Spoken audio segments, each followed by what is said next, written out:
नमस्कार दोस्तों, आज हम आप लोगों को बेसिक केमिस्ट्री में नॉन मेटेलिक मटेरियल के बारे में जानकारी देंगे, जिसमें प्लास्टिक, रबर ये सब पढ़ना है। तो आज हम लोग पहले प्लास्टिक के बारे में जाएंगे, जानकारी लेंगे। तो प्लास्टिक में सबसे पहले आपको पॉलीमराइजेशन, बहुलीकरण क्या है उसके बारे में जानकारी प्राप्त किया जाएगा। तो सबसे पहले आपको जानकारी में हम दे रहे हैं कि जब मोनोमर को हम पॉलीमर में कन्वर्ट कर देते हैं तो उस प्रोसेस को पॉलीमराइजेशन कहा जाता है।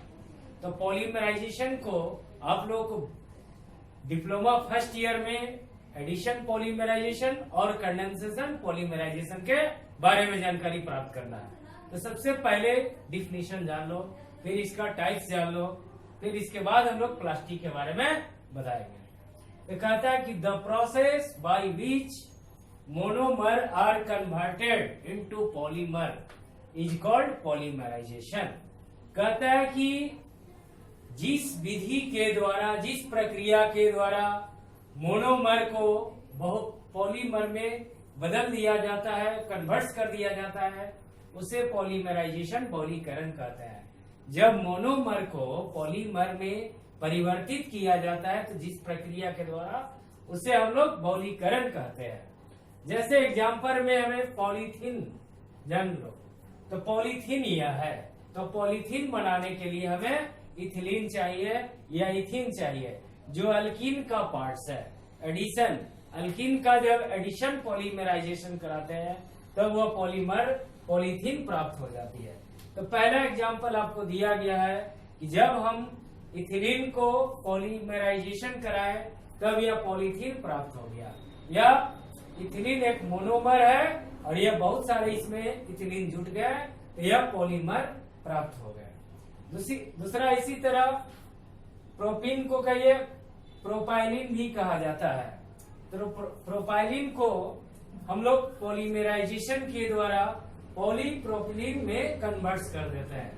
यह हमारा मोनोमर जो हमारा पॉलीमर में कन्वर्ट हो जाते हैं उसे हम लोग बहुलीकरण कहते हैं। इसे नोट्स कर लो।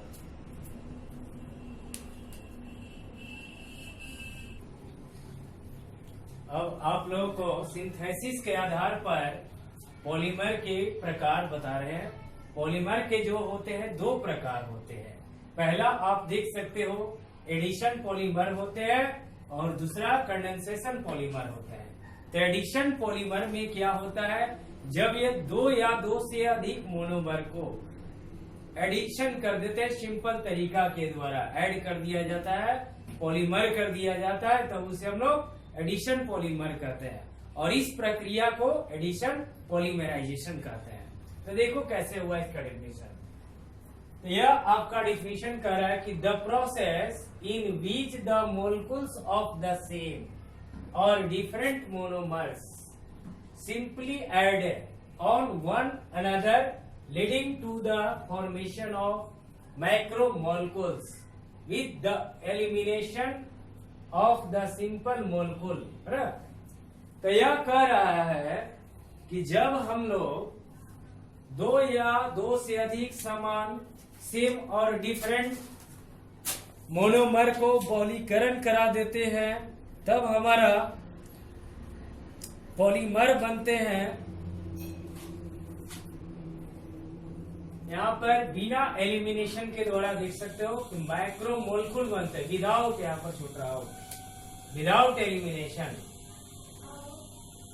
कहता है कि जब सेम या डिफरेंट मोनोमर को के मॉलिक्यूल्स को ऐड किया गया एक दूसरे से, साथ ही साथ कोई एलिमिनेशन नहीं निकलते हैं, वाटर ये सब कुछ नहीं निकलेंगे, तो और बनते हैं मैक्रोमोलिक्यूल और बड़ा अणु का निर्माण होते हैं, जिससे हम लोग एडिशन पॉलीमर कहते हैं। तथा इस process is called addition polymerization. तो एडिशन पॉलीमराइजेशन में आप देख सकते हो पॉलीथीन, पहला अभी हमने शुरू में एग्जांपल बताया कि पॉलीथीन का is polymer form by polymerization of ethene या इथिलीन। जब आप इथिलीन को पॉलीमराइजेशन कराते हो तो पॉलीथीन बनते हैं, जिसमें एक ही सेम आपका पॉलीथीन है, बहुत सारे इथिलीन हमने लिया और उसका पॉलीमराइजेशन करा दिए, तब जाके हमारा पॉलीथीन प्राप्त हुआ। इसी प्रकार सिमिलरली प्रोपेलिन लिए इन मोलकुल, यानी कि बहुत सारा सेम लिए, यहाँ पर डिफरेंट नहीं है। तो इस केस में पॉलीमराइजेशन कराए तो पॉलीप्रोपिलीन प्राप्त हो जाती है। इस तरह आपका एडिशन पॉलीमराइजेशन कंप्लीट हुआ, इसे नोट्स कर लो।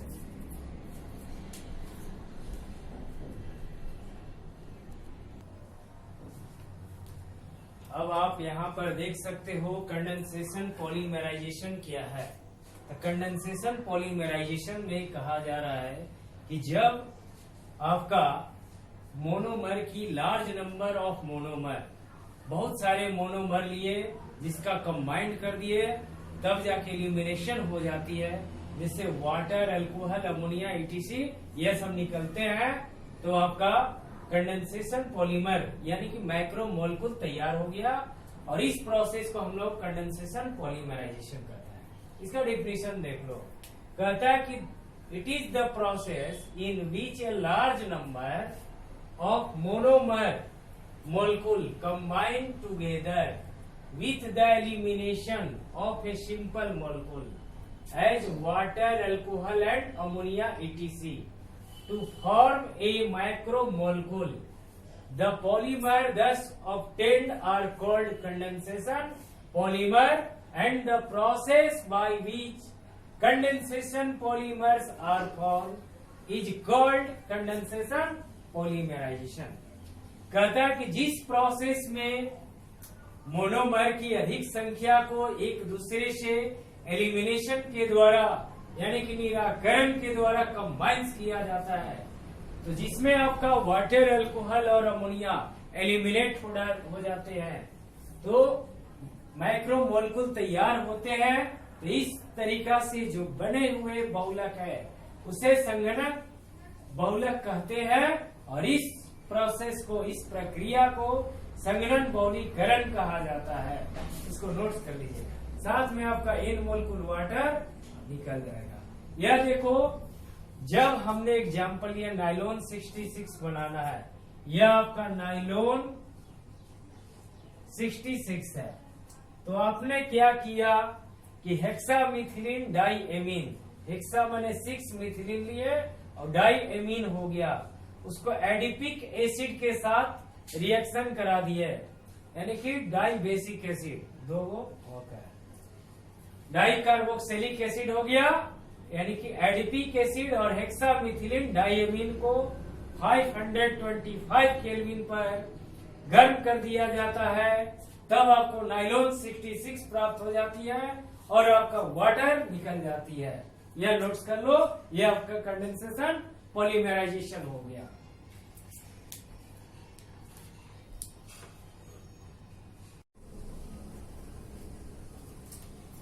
आज दोस्तों आप लोगों को बहुलीकरण, प्लास्टिक में बहुलीकरण बताया गया, बहुलीकरण के प्रकार बताए गए।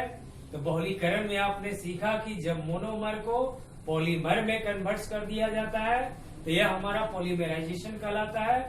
साथ में इसके दो टाइप्स बतलाए गए, एक एडिशन पॉलीमर और दूसरा कंडेंसेशन पॉलीमर। एडिशन पॉलीमर में सेम मोलेक्यूल को आपका पॉलीमराइजेशन कराते हैं विदाउट एलिमिनेशन के द्वारा, तो वह पॉलीमर जो बनते हैं मैक्रोमोलेक्यूल, उसे एडिशन पॉलीमर कहते हैं। और कंडेंसेशन में आपका क्या किया गया, मोनोमर को आपका सेम और डिफरेंट मोनोमर लिए जो एलिमिनेशन के द्वारा, जिसमें वाटर, अमोनिया, अल्कोहल एलिमिनेट हो जाते हैं, तो उसके द्वारा जो पॉलीमर बनते हैं उसे हम लोग कंडेंसेशन पॉलीमर कहते हैं। इस तरह हम लोगों ने बहुलीकरण की जानकारी प्राप्त कर लिया, जिसमें पॉलीमराइजेशन क्या है, एडिशन पॉलीमराइजेशन क्या है, कंडेंसेशन पॉलीमराइजेशन की जानकारी प्राप्त हो गई। ठीक है दोस्तों, मिलते हैं नेक्स्ट वीडियो में। नमस्कार।